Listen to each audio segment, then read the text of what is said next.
good afternoon, everybody. Welcome to Everyone's Song, Gender Inclusivity in Music Education. Oh, you changed the title. No, that's just wrong. That's just wrong. Okay, in the choir is what it's supposed to be. But we're going to go ahead and get a jump start because there's a lot of information. I just want to welcome you here. Thank you for being here. Hopefully you've seen the swag that you can get. We have the lanyards and also these wonderful stickers that you can add to your badge. And please give a warm welcome to Dr. Dustin Case and Ben Herstig.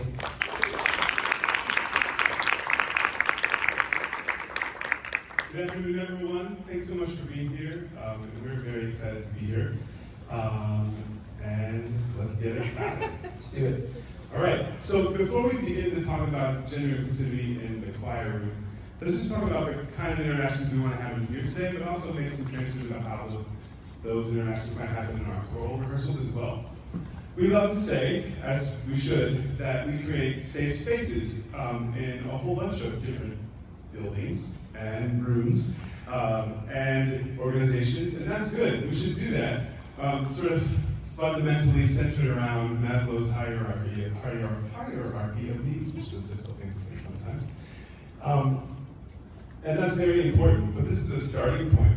And I'm going to propose that we should begin to think about creating safe spaces, but as a journey to creating a brave space for our students, a space where they can engage in dialogue that might be in conflict sometimes, and certainly in the case of a choral ensemble, a place where they can be vulnerable and be expressive and do some of the things that you see up here on this slide. I'm not going over this, don't worry, I won't read the slides to you. But some transfers from safe space to a brave space are listed right here. I think it's something important for us to think about because we sometimes just stop at the safe space. But I think we can do better than that. So in terms of the time that it takes to create that brave space, we don't have that kind of time because we know that second column is created through building relationships and happens over a time continuum. And so we don't have all that time today. So for our time today, we thought we'd create some ground rules because it's not going to just be us talking. We want you to engage as well. So Ben's going to talk about how we'll handle ourselves today. Yeah, so for our brave space today, just some ground rules. We want to maintain confidentiality within this room. We want to assume good intent from the people here and the people speaking.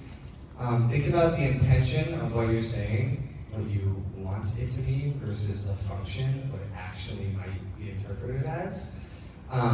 Using I statements, attentiveness, let's maintain respect with each other. Don't be afraid to be wrong. You can ask that question that you don't know if it's okay to ask. Like, that's all right. Ask questions.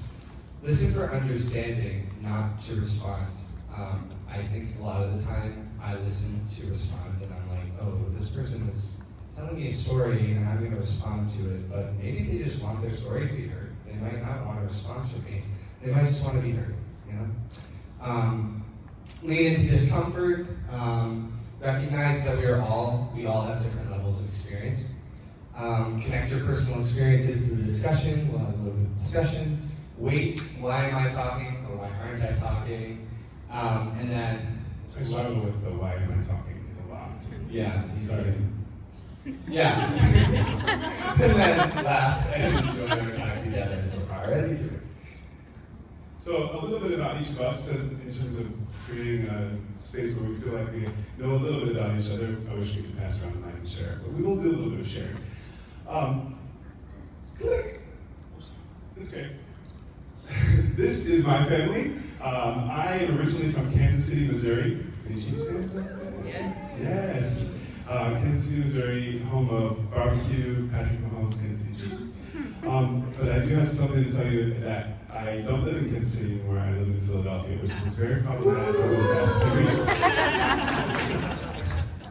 And I love my home and life in Philadelphia, but people didn't like me for the last couple of weeks. In any case, this is my family. On this side is my husband, Dr. Raymond Catania, who is the chair of pediatric residency at Einstein Medical Center in Philadelphia, and he also chairs the Pride Clinic and does trans care for pediatric patients. So we have kind of a dual interest in gender, how it sort of impacts our own fields, but never do we do a collaborative effort, because that would end in divorce. And then in the middle there is our little nugget, Emmaus. He's our son. He's 11 years old now and is much bigger. He goes to 5th grade at Elkins Park Elementary School. I am on this side and I'm also much bigger now than I was in that photo, but COVID, so sorry. Still working on it. It's a work in progress. So that's my family, but I became interested in the topic of gender and LGBTQ issues as they relate to choral music and choral singing experiences when I stopped teaching high school after about 12 years and started conducting the 150 voice gay men's chorus in Kansas City, Missouri. Yes, that's a real thing, everybody. How in the world does Kansas City, Missouri have 150 voice gay men's chorus? I don't know, but we do. And there I am conducting that. And so when I left the classroom, all my friends who were still teaching began to ask me questions like, I have an alto who's transitioning, can you help? And because I suddenly became the poster child for all things LGBTQ plus choirs, they were asking me these questions and I really hadn't considered that, nor had I experienced it. And about that time I was also starting my doctorate, and there came the topic that I was like, well, let me go in on this then for a dissertation. And so this topic's important to me on a number of levels, but one of the maybe most important things that I felt like I've done in my life is digging into this topic, and I think it's important and applicable and something that is deeply meaningful to me. So I'll share a few stories, and this one is about my son who teaches me something every day. He was in kindergarten. This is a PG story. There are some that I can't share right now, but I will share some who now get are shaking their heads. Yes, sometimes he says things that are inappropriate. This is not an inappropriate thing. So I'm picking him up from kindergarten in the car. Mace, how was your day, man? He's like, great, Dad. And I'm like, what happened? And he's like, well, we were sitting at the table coloring, and Dante told me that I couldn't use the pink marker because it was for girls. And then, like, that, my social justice warrior dad, like, gets all tense, and I'm like, well, what did you say? And he said, I told him I felt sorry for him because I can use all the markers and he can't. So, everybody, that's the presentation. We'll see you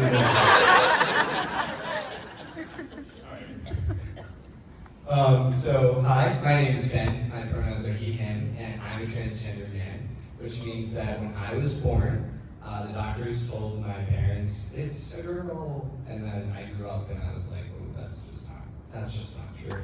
I don't think that most people assume this about me when they meet me, which can kind of make me feel sad sometimes because it makes me feel disconnected to my community, right? Like other trans people. Passing is something that people hope for a lot, and but it can kind of disconnect me from my trans community because I feel like unseen by other trans people, you know? Has anyone in here ever felt disconnected to a community you want to feel deeply connected to? Yeah, it happens a lot.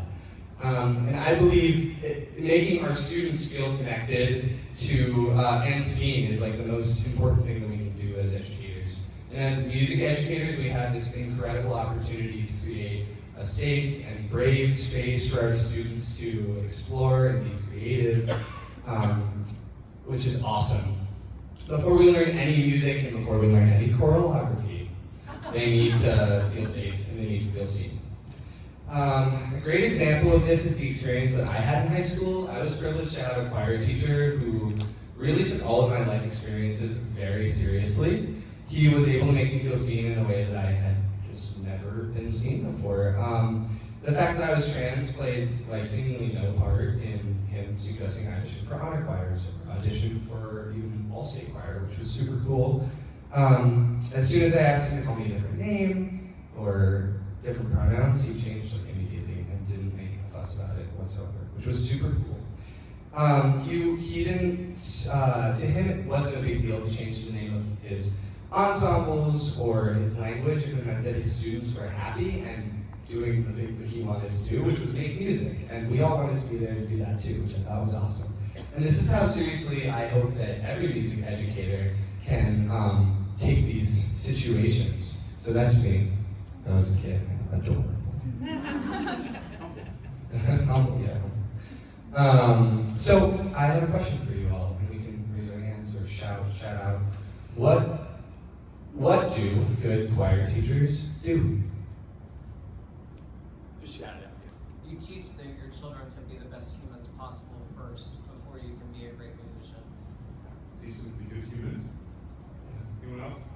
Or the Listen. listen. That's good. Yeah. Yeah. Be inclusive. Be inclusive. Adapt. Adapt. Learn from them too. Learn from your students too, right? Love that. Yeah. Don't make excuses. Don't make excuses. Expand their horizons. Expand their horizons. One or two more? Yeah. Show them what art can do. Show them what art can do. I like that.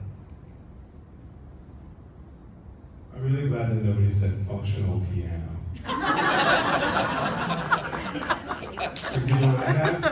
Dysfunctional piano. So today we're going to talk about a big umbrella topic that I like to call LGBTQ plus inclusive music teaching. So music teaching or music experiences, if you conduct church choir or community choir, that seek to honor, include, value students or singers who are lesbian, gay, bisexual, transgender, queer, questioning. And we're specifically going to talk about gender inclusivity today. So the intersection of choral singing and gender, which I think is something that I know, that we are all engaging with in one way or another. And by your presence here today, I know that's something you care about as well. Yeah, so big ideas. What does the term transgender mean? An incredible author, Susan Stryker, wrote, what's the book called, Dr. Cates? Transgender history. Transgender History. And in it, she gave this incredible definition of the term transgender. I'm going to read the whole thing for you, and you can just take a second, take it in. Some people move away from their birth-assigned gender because they feel strongly that they properly belong to another gender in which it would be better for them to live. Others want to strike out towards some new location, some space not yet clearly defined or concretely occupied.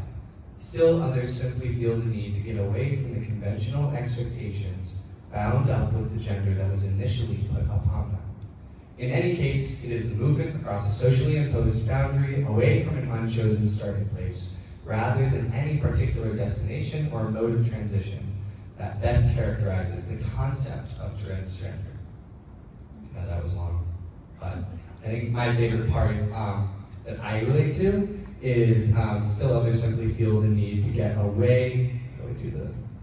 To get away from the conventional expectations bound up with the gender that was initially put upon them.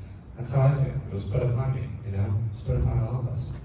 But my personal definition of transgender, to make it more primary colors, would be anyone who identifies with a gender that does not match the sex that they were assigned at birth. So here are some gender identity terms. These will all be on the handout at the end of the presentation too. We might be using some of these words today. I'm not going to go through the definitions, but we find these to be very important. So why is this topic important? A little bit of context before we jump into some practical applications. Just by the numbers, 10 million Americans identify as LGBTQ+, that's 5% of the population in the United States. And that was in 2017, so I'm pretty sure there's probably a significant increase since then. Yeah, and 300,000, which is 2% of US high school students, identify as transgender, again, in 2017. And that number in 2015 was 150,000. So, changing every day. 50% of high school students, when asked who are members of the LGBT+ community, said that they considered suicide. So I think that we know also with the larger LGBTQ+ community in terms of LGBTQ+ students, this is an epidemic and a concern and a reason for us to begin to think about how we engage with those students in the classroom. Students also were asked about their experiences at school and said, I've been verbally harassed on a regular basis hearing words like fag or dyke said to them in school. And 35% of these students reported that they were being physically bullied. So they experienced some kind of physical altercation as a result of their identity in the past year. So I conducted a national study with choir directors all over the United States, and I asked them questions related to their experiences with teaching trans students and what they were doing that they found that was successful and things that they found that were challenging. But I initially asked them some preliminary questions, and one of them was something that we didn't really know before. How many of you choral directors out there have taught a student who's trans or had a student who's trans in one of your choirs? And 68% of them said that they had. That was in 2019. And again, so I'm sure the statistics have gone up even more. And when I followed up with them and asked them the question, what are you doing in your teaching to reflect the fact that 68% of you experienced teaching a trans student, and 78% of them said, I'm beginning to change my teaching practices to try to be more inclusive of gender diversity in my classroom. So changing the names of my choral ensembles, using different language in rehearsal, and then I began to go like, okay, well, tell me more about those things. We'll jump to those in a second. Yeah, the good news is, though, that victimization has decreased over time. You can see that. It's go down, which is awesome. 20 years of research shows that dedicated support for the LGBTQ plus students works. So let's keep it up. So when teachers or choral directors are making those efforts, the 78% outcomes and experiences for those LGBTQ plus youth is improving. So what can you do? I think something that we can't ignore when we begin this discussion is the fact that while we are making this progress and that line is going down, you only have to click on the news to see that in some states, represented in regions across the ACDA, choir directors are not allowed to wear a lanyard that has a rainbow flag on it. Or if you're a member of the LGBTQ plus community yourself as a choral director, you're not allowed to tell that to your students. And we know, based on the research, that that matters. That impacts students' lives and causes that victimization and harassment line to go down. And so we have lots more work to do. We'll talk a little bit more about why that might be happening related to socio-political things in a sec, but I think do what you can do in your community, and that's why we have these back there for you for free. Take 2 if you want. Take 3. So 5 actionable suggestions. What are some things that you can do right now to change? First thing, learn about the trans community. You're doing that by just being here, which is awesome. So thank you for being here. Second thing, inspect or change your language and biases. This is like the thing that we can do right now, but it's also so hard, right? It's really hard to change your language, and it's really easy to beat yourself up about it too. So we'll talk a little bit more about that in a little bit. Represent the diversity of trans people in your teaching and repertoire. I think this is like one of the hardest ones to do, because it's not super easily accessible to us, right? Like, it's super easy to just go into your choral library, just pull something out and be like, oh, dead white guy. Awesome. Now, in contrast, we do know that some of those dead white guys were practicing homosexuals, as they said. I'll give you a hint on one of them. Hallelujah. So, I mean, all of those Melismas, for goodness sakes. That was a stereotype, and I intentionally said that, so you know. But there are emerging resources related to representing the LGBTQ plus community in your teaching, and specifically related to repertoire. The Institute for Composer Diversity doesn't have LGBTQ plus composers represented or recommend certain benchmarks in terms of programming, because that's really hard. There are no lists of LGBTQ plus composers and arrangers yet, but look this summer. Follow me on my socials, people. There's one coming, so that you can represent those important people in your repertoire selections. Yeah. Number 4, promote healthy music making and identity development, which we're going to give you some ideas for how you can do that a little bit later. And then number 5, model allyship.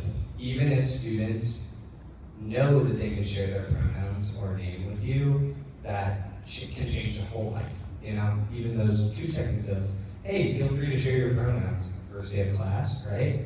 I would say never make someone share their pronouns, but at least knowing that they can is life-changing. This resource was from a Music Educators Journal. So it's listed in the handout. What's this? Yeah. So we're going to talk very briefly. I promise you, if you're an in-service school teacher, you've probably heard of some of these terms, but they are applicable, or some of these philosophies or frameworks. They are applicable. So really quickly, we'll just blaze through them because they make them a little bit more spicy to you once you hear about them in the next PD. Anybody know what that is? Doorknob. Really great answer. It is a doorknob. And this doorknob is a common doorknob. You've probably seen one like that before. Look at this doorknob. Ooh, everyone say, ooh. Yes, this doorknob is way more accessible to more human beings than the previous doorknob. And so in the 1950s, the world of architecture and city planning, they were like, hey, how could we make stuff that was more accessible to more people? And they came up with this philosophy in the design of buildings and the little dots that you step on when you walk to the corner so that someone who is sight impaired doesn't continue to go to the middle of the street. That's all based on a principle, an architectural principle called universal design, and we stole it straight from it. And we said, universal design for learning. And so basically what we're saying right there is that we are going to provide multiple pathways in our rehearsals, in our case, to the thing. And so multiple means of engagement, representation, action, and expression. There's a lot of resources for this in disciplines outside of music, but tons of ways that we can make this connection within music as well, regardless of whether we're in a school, a church, or community setting. Social and emotional learning is another thing that you can probably already safely assume that tending to the social and emotional needs of our students, regardless of their identity, is important, but particularly for students who we say are at risk or vulnerable. And then you no doubt heard culturally responsive teaching. It was initially called culturally relevant teaching, and then they swapped the term. I like this one better because a response is to a stimulus. So, oh man, and then we fix it. But if we do things to sort of like get ahead of it, that's even better, right? We should probably be doing both. They're equally important. But our cultural proficiency as the choral director, are we building relationships with our students so that we know them? This one should be huge. Because we're not going to give you a map today to teaching gender diverse human beings, because there isn't one. This is the map to build relationships with them. But we should also know how our individual students learn, and then create a whole bunch of different ways to do that, both in and outside of the music setting. So we believe, though, that it starts with empathy. A teacher, conductor, educator, their superpower is empathy. Well, I'm going to stop really quickly right here. Anybody ever read the book Atlas of the Heart by Brene Brown?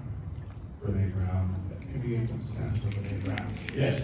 Atlas of the Heart sort of unpacks all these ideas about emotions and defines emotions and how do we interact with the ideas surrounding emotions in our daily lives. And Brene cites a study where they looked at Republicans and Democrats in the United States and the emotions that were associated with the other party related to their political affiliations and their thoughts. And does anyone know what the emotion that popped out on each side? Disgust. Disgust. That's a really hard emotion to undo. Brene connects it to dehumanization. So when we dehumanize, we have disgust for another human being. That's really hard to undo. We got to come back to this and think about our differences in a different way. Ubuntu, anybody ever heard of that term? South African sort of philosophy principle. I am because we are. And central to that philosophy is recognizing someone's humanity as a human being, regardless of the R or the D, before we even do anything else. So we have more in common from that perspective than we don't.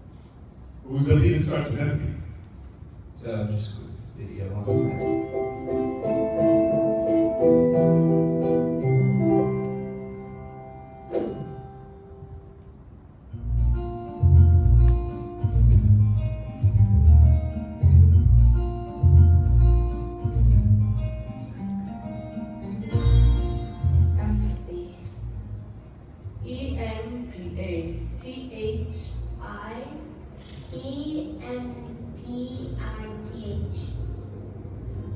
Oh my.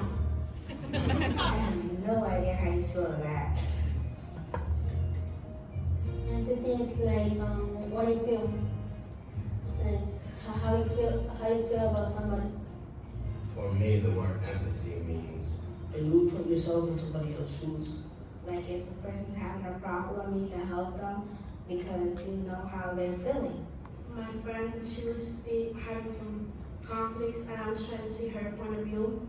Like maybe I have gone through it or I know how it feels, but not, I just try to get into their shoes the best way I can. I knew someone that they used to tell her that she was like a tomboy. Almost nobody was her friend. If I was in her shoe, I wouldn't feel the same as her. I would have been sad. So then I started being her friend. I started eating lunch with her and playing around. My friend's brother died. My friend Angel and I, what we did was we made a banner and we made everyone in the class sign it. It made me proud because I know that I can help someone feel better. It's important to have somebody to look out for you. When I first came to this country, I didn't know English. I didn't know Spanish. These girls, they sat next to me and then they started being my friends. I could tell how someone's feeling because in their faces, like you can see if they're sad or mad. I mostly look at their eyes. I already know when they're shy and nervous. They just sit in a corner and okay with nobody to speak. If somebody's struggling with something, you want them to keep on moving forward. You don't want them to stay in the same place. I will sit next to him and say, why you sad? And if they say yes, I will help them out and make him feel happy. If everybody can understand everybody else's feelings, everybody will be friends. Everybody in school will be friends. Empathy, E-M-P-A-T-H-Y. EMPATHY. Oh, EMPATHY. There you go.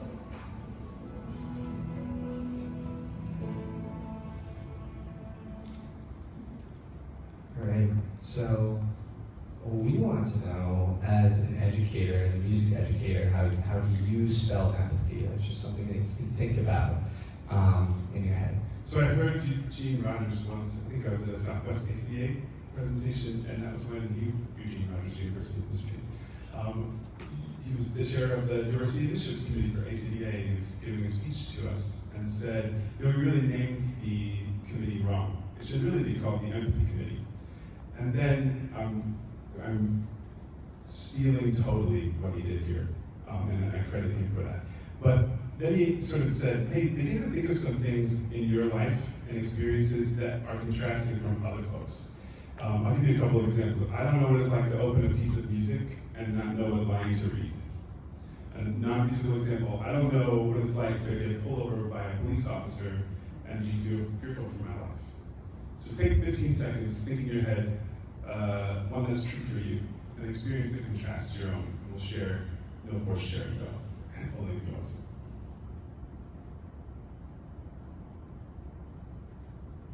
If you've got one, you can throw your hand. We're gonna run around like Oprah. I can just talk. I'll give you the mic, just. Oh goodness. I have ADHD, have since I was a little kid, and so. Same queen, me too. I got ya. I have no idea what it's like to be able to sit down still in a classroom and read a piece of music without moving around. And I've been yelled at thousands of times. That I can relate to. Any others? Is an experience that contrasts your own? I don't know what it's like not to have a place to go home to at night. Anyone else?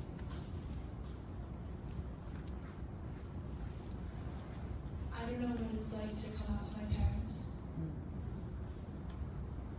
That's one that Ben and I mentioned sometimes.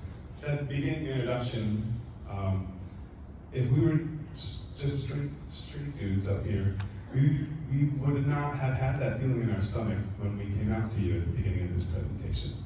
And that's not a thing. Hey, straight folks, love you, by the way. How many of you remember when you came out? Right? I love you no matter what, though. Anybody else have a share? Oh, I thought you were like, hallelujah? Yes. I'm a member of the disabled community, but I have invisible disabilities.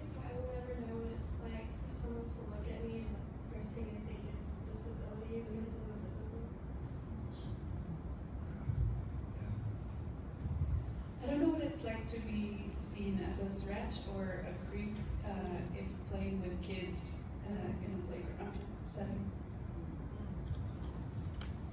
Yeah, so all of these begin to just shift in our whole selves some perspective, and we begin to then just consider somebody else's experience. This activity is not empathy, but it's a starter. And so if we can begin to think in terms of other people have other experiences than us, we're at least more likely to be in dialogue with those people. And my goodness, can we use more dialogue these days? These are some that I stole from the interwebs because sometimes it's like, cricket, nobody wants to share. You guys are Sheritons, and I love that. Take your phones out. In my research that I did with the choral directors across the United States, I asked them, how confident are you in your ability to teach a trans singer? And I'll tell you what they said, but not until you tell me how confident you are. So I'm getting all fancy pants, and we're going to use this poll everywhere, and 99.9% of the time it works. And it did last time too. So you're going to text this number, 37607, with this message, Dustin Case 195, all one word. And then it's to say, like, welcome to Poll Everywhere. The first person that gets that message, tell me. And then we know if it's kind of, yes, it's working. So then you just say how confident you are. After that. Yeah. Cool. I see it happening. Okay, we're going to hop off this slide. It should Sorry, what? We'll read it one more time. Oh, sorry. Your mama wasn't a glass maker. Oh my goodness. And I'm gonna change it. Okay. All right. So, what did the survey say? What did the choral directors from around the United States say were their things? So, some of the main topics that they said were ensemble names, use of language, vocal pedagogy, and program policies, which are things we're about to go over with you. So what did some of those things look like? They said, here's the ensemble names that I begin to use as alternatives to classy ladies or something like that. Or Mucho Macho Corral. That is a real thing that I was at a festival I was invited to conduct once, the Mucho Macho Men's Festival. And I was like, can I talk about the name first, and then I'll let you know when I'm going to do it. But anyway, here's some names that folks suggested. Some of them might feel a little hyper-masculine, but it was like the cult choir, we made in the Indianapolis Colts. I don't really know much about sports, I'm just an athletic supporter, but still. That's a funny joke, and nobody laughed. All right, but I do love this one, Double Y. I think that their choral room must have been like, when they add a little trailer outside the school. I think that's what that was. But in any case, we're creative human beings as choral directors, so you don't need any suggestions. But we also dug into vocal pedagogy. Let's talk about that. Yeah, so this is the impact of medical and non-medical gender-related interventions on the singing voice. One of the non-medical interventions that trans people might use are body shaping garments, so chest binders, or waist trainers, or corsets. I wore a chest binder for like 6 years, and they suggest that you wear it for like maybe 8 hours max at a time. People wear them for like 12 to 15 hours at a time, so that's something they definitely need to take into account as a director. So this can create some tension in the back, shoulders, and neck, and impact on their stamina. It can also create emotional distress related to not wearing the garments and being misgendered. So some teaching considerations would be to not ask the singers to remove their garments, honor their gender identity, and just work with them. Try to figure out, okay, do you need to take a break every half hour? Like, that might be what you need to do to honor their gender identity, and you can work together with that student, that singer, to get there together. Medical interventions. One of the hormone therapies that there is testosterone hormone therapy, which I went through. So changes with testosterone might start around 6 weeks, and that's to the voice, changes to the voice, and they may continue for around 2 years. I'm almost 4.5, or I'm almost like 5 years on testosterone, and my voice is like still settling. So it takes a long time. Some similarities and differences to adolescents assigned male at birth and their voice change would be vocal folds increase in mass still, but there's no change in the laryngeal cartilage structure, so the neck stays like kind of the same. So that can result in hoarseness or entrapped vocalization. Just work with your students to figure out how they can get through that together. And then the first 4 to 6 months with the voice change are like the most challenging, where things are up and down and cracking and it's super fun. And some teaching considerations would be just support your students through these changes. You can do regular range check-ins. You can also use warm-ups and vocalizations for students that are assigned male at birth. You can use the same vocal warm-ups with these students undergoing testosterone therapy to help them get through this vocal change. Oh, so something to think about while you watch this video. This is my voice change video. How would you help this student through the voice change? It's Ben, and this is my voice 1 week on T. Hey, it's Ben, and this is my voice 3 weeks on T. This is my voice 4 weeks on T. Today I am 5 weeks on T. Today I am 9 weeks on T. And this is my voice 10 weeks on T. This is my voice 11 weeks on T. And today I am 12 weeks on T. Today is 3 months on T. 4 months on T. 20 weeks on T. 21 weeks on T. Today I am 5 months on T. 25 weeks on T. Today I am 30 weeks on T. Today I am 8 months on T. Today I am 9 months on T. 10 months on T. 11 months on T. This is my voice 1 year on T. And this is my voice 1 week on T. This is my voice 1 year on T. And this is my voice 3 years on T. And this is my voice. It sounds the same. So yeah, now I'm like, I don't know, 4.5 years or something. But yeah, Dr. King. So on the other side of the hormone therapy is estrogen therapy, and minor changes are going to result in terms of the range of what it does not stop the adolescent birth and male voice change. So if estrogen is introduced, someone will sing baritone, it's not going to make them a soprano or an alto. I'll stop there. Also, we have lots of concerns and misinformation swirling around the world about like, well, people should wait till they're 18. This is not my decision, and I won't make a judgment call on that, but we should have the correct information when laws are being passed to protect children. No one gets hormone therapy or any treatment related to being trans without significant medical advice and intervention and persistent, consistent, insistent. Is what my husband says. Every pediatric trans patient that walks through. So it's not just like, hey, everybody, you get your hormone therapy, just come up to the door.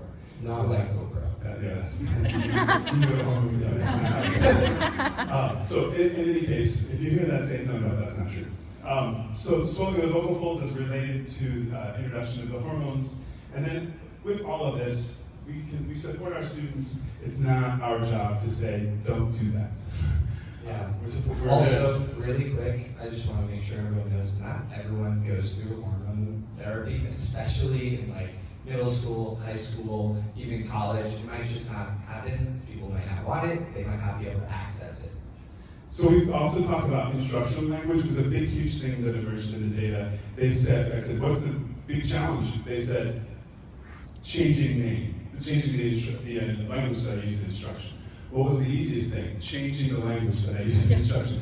So I think this is a habitual thing. And so I'm not telling you anything you don't know, probably because you're here. So I'm pretty sure you're at least interested or passionate about this topic.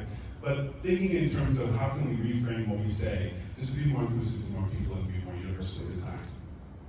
So we're going to talk about policies and procedures real quick. Gender-neutral concert attire is one of them. And you see this one here from Stage Accents, and this is their version of gender-neutral concert attire. And when you click on it, then you have to order a women's top or a men's top. Way to go, Stage Accents. But baby steps. I mean, hey, they at least offer a new job. So what the folks around the country said was, we're doing versions of all black, and we're giving lots of options. I don't necessarily think, I've had my own trans students say to me, I worked really hard to get that tuxedo. So we take the tux away. So I think we just have to be thoughtful, offer lots of options, and I think that's something that we see more and more. In Temple University, we created a gender diversity statement, and people don't read the syllabus, but if you read it, and you say it on the first day, to them that they know, yeah, you did, didn't you? I was also going to put, find $100 in the music building, but they won't find it. So, in any case, there are lots of things there that you can do, but I think establishing publicly that you're passionate about tending to the needs of all students is really important. Let's check what your confidence level is. Drum roll, please. Yes, there we go. So, moderate to slight. Interestingly, the first session was moderate to high. So, this is right where the choral directors from around the United States were. And I think one of the things that contributes to this is I also said, how many of you have had like undergraduate coursework that included this information, or had, if you're an in-service teacher or attending PDs like professional development related activities like this, how many had sessions about this, and only 5% said that they did. I believe that that's changing. I know it's changing at the university that I teach at, and I know that lots of the folks who are my colleagues that's changing as well. So hopefully that becomes different, and the confidence level shifts because we know more about how to care for all students. I had the amazing opportunity to have E. Feely as my choir director in college, and he would say to us sometimes, do you want to teach music to people or teach people music? And that was not super resonant for me as an undergraduate. I had a hard time showing up to an 8 a.m. class. This morning session was not as rough. 2 times on class piano. Here I am with folks that gave me a PhD. But this is transformational to me.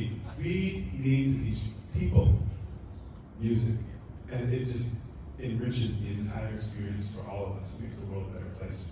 This last little clip we're gonna share sort of strikes at the heart of something we say as teachers. I wouldn't expect you to say this maybe if you were a church choir director with adults, but I think there's some transfers that you can still make. Anybody know what locoparentis means?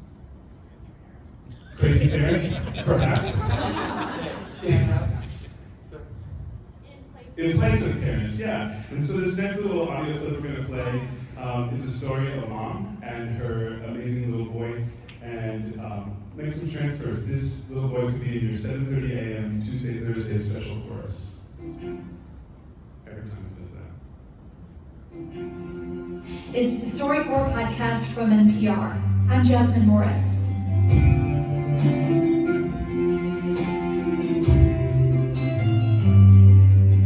For many kids, the advice to just be yourself can be pretty scary. And so we're going to hear from 2 families helping their transgender kids to do just that. Although assigned female at birth, Gabe Lopez always knew he was a boy. And when he was 8 years old, Gabe came to StoryCorps with his mom, Chris, to talk about how a weekend at a camp for trans kids transformed his life. Do you remember when things really changed for you? We went to a camp and I met 3 best friends, Luke, Brock, and Cooper. They were all transgender like me, so they all wanted to be boys. Brock taught me how to pee standing up. And that was huge for you, right? Yeah. That's why I said we're bros. We know each other. Do you ever get scared about what it's going to be like to grow up transgender? I've been wondering if when I'm older, a lot of people will try to hurt me or something. Or like if they find out that you were born a girl and they have a problem with it, you think that they might try to hurt you in some way? Yeah. Were you ever worried about telling me that you were transgender? Yes. Did you ever try to tell me and then change your mind? How many times do you think? I think like 4 times. 4 times. I was worried that he liked me as a girl. Because we used to have a lot of fun. Do we still have fun? So it doesn't really matter if you're a boy or a girl, right? Yeah. I didn't know that you were dealing with that on your own. If I'd known, I would have tried a little bit harder to have that conversation with you and maybe start it myself. Do you worry about me? I worry about how other people might treat you, and it makes me upset to think about what you might have to go through. You amaze me every day. You can tell me anything, anytime, anywhere, and it won't change how much I love you. I'll always have your back. Thank you, Mom.